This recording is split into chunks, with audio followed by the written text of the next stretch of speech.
Dans l'évangile sur lequel nous allons partager, Jésus continue son discours du sermon sur la montagne. Dans la continuité de son appel à passer à une nouvelle compréhension de la loi, Jésus va remettre en cause certains préceptes courants de la société juive et entraîner ses disciples à aller bien au-delà de l'esprit du monde. En ce temps-là, Jésus disait à ses disciples, « Vous avez appris qu'il a été dit « œil pour œil et dent pour dent ». Eh bien moi, je vous dis de ne pas riposter aux méchants. Et si quelqu'un te gifle sur la joue droite, tends-lui encore l'autre. Et si quelqu'un veut te poursuivre en justice et prendre ta tunique, laisse-lui encore ton manteau. Et si quelqu'un te réquisitionne pour faire 1000 pas, fais-en 2000 avec lui. À qui te demande, donne. À qui veut t'emprunter, ne tourne pas le dos. Vous avez appris qu'il a été dit, tu aimeras ton prochain et tu haïras ton ennemi.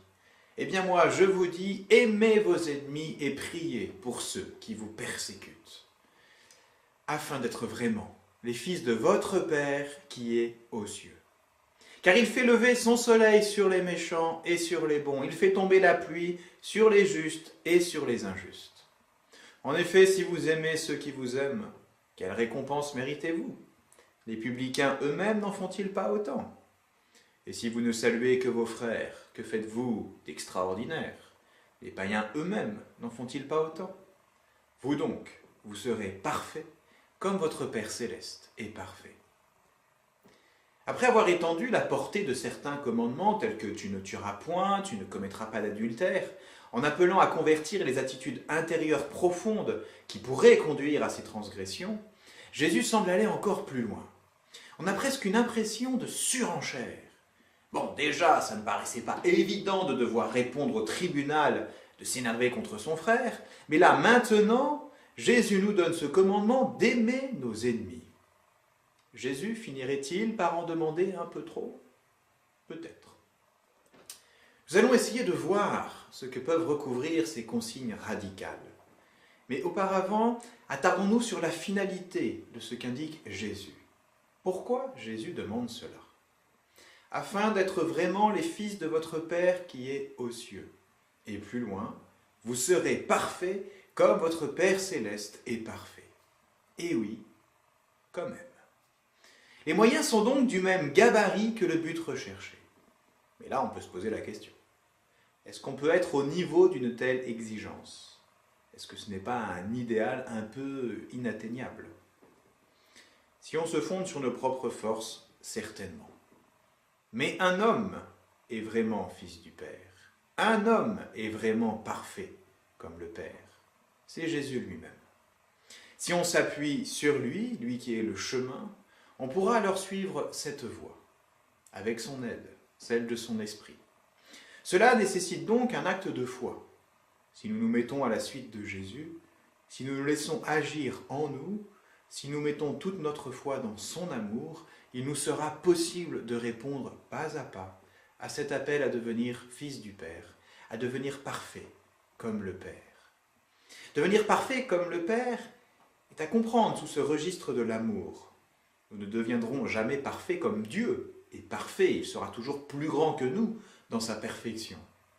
Mais nous deviendrons parfaits de la manière dont le Père est parfait, c'est-à-dire une perfection dans l'amour.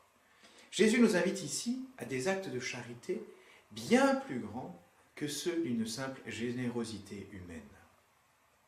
Il y a ici une dimension surnaturelle, divine, dans ce que demande Jésus. Ce n'est pas vraiment une réaction naturelle que d'arriver à aimer celui que nous n'avons aucune raison d'aimer, et en particulier notre ennemi, celui qui nous a trahis, celui qui nous a fait du mal, ou qui a fait du mal à ceux que l'on aime. L'idée même de pouvoir aimer celui qui nous a fait souffrir a un côté surnaturel. La réaction normale de toute personne en contact avec une source de mal, de souffrance, ce n'est pas de l'aimer, mais plutôt de la fuir ou de la combattre. Si je mets ma main au feu, je la retire aussitôt en poussant un cri de douleur. Quand quelqu'un nous fait subir quelque chose d'injuste et de mauvais, nous sommes pris par un sentiment de colère, de rejet et le désir de vengeance que le coupable souffre à son tour. Mais à cette réaction naturelle, presque instinctive, Jésus propose de donner une autre réponse, une réponse d'amour, comme lui l'a fait. Il a aimé ses ennemis, Il a aimé ceux qui l'ont mis en croix. Père, pardonne-leur. Ils ne savent pas ce qu'ils font. Et quand Judas arrive dans le jardin des Oliviers pour le livrer, contemplons avec quelle tendresse Jésus le reçoit, alors que parmi les disciples, certains devaient penser plus à la vengeance. Pour nous, pour arriver à vivre cela, nous n'avons pas l'âme parfaite du Fils de Dieu, mais nous l'avons lui, le Fils de Dieu. En nous confiant en lui, il engendrera en nous cette capacité qui consiste à pouvoir aimer même nos ennemis, et peut-être à aimer véritablement nos amis par la même occasion. Ça ne se fera pas d'un seul coup, nous aurons besoin de temps. Et ce n'est pas forcément quand nous serons terriblement éprouvés comme Jésus sur la croix que nous saurons réagir ainsi. Mais pour autant, Jésus nous en donne la consigne, car il sait qu'il peut nous aider à grandir dans cette dimension de l'amour. Alors bien qu'elle peut sembler un idéal un peu trop beau pour être vrai, c'est bien une parole qui est faite pour être prise au sérieux dans notre façon de vivre. Pour autant, peut-on laisser le mal grandir et prospérer sans essayer de l'arrêter ou de le freiner? Le mal doit-il être le grand gagnant de l'histoire? Le mal doit-il avoir le dernier mot? À quoi nous servirait-il alors de prier dans le Notre Père « Délivre-nous du mal » ? À quoi cela servirait-il de s'engager auprès de nos frères souffrants si on doit laisser le mal triompher? On s'en doute bien, il n'est pas question pour Jésus de cela. Précisément, il nous dit de ne pas riposter aux méchants, pas de se laisser faire par le mal. Il nous dit d'aimer nos ennemis, pas d'aimer le mal. Ce que le Christ nous propose, c'est de riposter au mal, mais en utilisant des armes qui ne lui sont pas identiques, l'amour et le pardon. L'histoire d'Erino da Pozzo est un exemple, parmi d'autres, de cet amour de l'ennemi vécu. Déporté dans un camp de travail pendant la Seconde Guerre, il subit mauvais traitements et humiliations de la part du chef du camp, celui-ci allant jusqu'à laisser da Pozzo, faible et affamé, debout à côté de lui pendant qu'il dégustait un repas de fête, dont le dessert était des petits gâteaux envoyés par la femme même de da Pozzo et que le chef du camp gardait pour lui. Da Pozzo a été traversé par toutes sortes de sentiments devant cette injustice. Mais s'appuyant sur sa foi en l'amour du Christ, il sut garder son calme pour répondre au chef que s'il se croyait fort parce qu'il avait le pouvoir, lui était beaucoup plus riche que lui, car il avait l'amour de Dieu.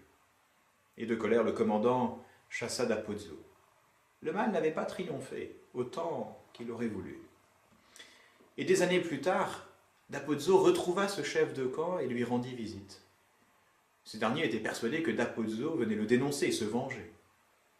En fait, da Pozzo était venu avec des gâteaux de sa femme pour dire au chef du camp qu'il lui avait pardonné. Peu après, le chef se convertissait au christianisme et se mit à faire du bien autour de lui. L'amour du Christ avait triomphé. Bien sûr, cette histoire brièvement racontée ne peut rendre compte à quel point ce fut un combat intérieur que mena da Pozzo, combat qu'il mena avec l'aide du Christ. Répondre au mal par l'amour, pour mieux le combattre. Saint Jean Chrysostome écrivait « Ce n'est pas avec le feu qu'on éteint le feu, mais seulement avec l'eau. On ne triomphe pas du mal par le mal, mais uniquement par le bien. La vengeance ne fait qu'ajouter du mal au mal. C'est pour ça que Jésus nous donne ces consignes surprenantes. Tendre l'autre joue quand on nous a mis une gifle. Pourquoi? Pas pour qu'on nous en colle une autre. Réfléchissons. Quand on tend la joue à quelqu'un, c'est pourquoi? Pour lui faire la bise ou qu'il nous donne un baiser. C'est donc un geste de paix et de fraternité que demande Jésus. Si quelqu'un te gifle sur la joue droite, tends-lui encore l'autre pour lui proposer un geste de paix, pour lui proposer de renouer dans la fraternité. Si on te frappe, si on te cause du mal, présente autre chose, de la paix, de l'amour, du pardon. Et ainsi le bien triomphe pour chacun. J'aime cette citation d'un auteur anonyme. Se venger, ça fait du bien un moment. Pardonner, ça fait du bien pour longtemps. Et alors, Jésus peut nous dire « heureux », car on retrouve là les béatitudes. Heureux les artisans de paix qui tendent l'autre joue. Heureux les pauvres de cœur qui acceptent de laisser aussi leur tunique. Heureux les miséricordieux qui feront 2000 pas avec celui qui lui en demande 1000. Les béatitudes sont le programme pour bâtir le royaume de Dieu. En répondant au mal par le bien, à l'offense par le pardon, on sort des voies du conflit, de la guerre, de la haine, pour suivre les chemins du royaume de Dieu. Jésus nous appelle ainsi à être les artisans de son édification. En conclusion de ces réflexions, je me permets de terminer avec ces quelques mots qui ne sont pas de moi. Ceux qui pardonnent sont les guérisseurs de l'humanité. Plutôt que de ressasser l'offense du dommage, plutôt que de rêver de revanche ou de vengeance, ils arrêtent le mal d'eux-mêmes. Pardonner, c'est l'acte le plus puissant qu'il soit donné aux hommes d'accomplir. L'événement qui aurait pu faire grandir la brutalité dans le monde sert à la croissance de l'amour. Les êtres blessés qui pardonnent transforment leurs propres blessures.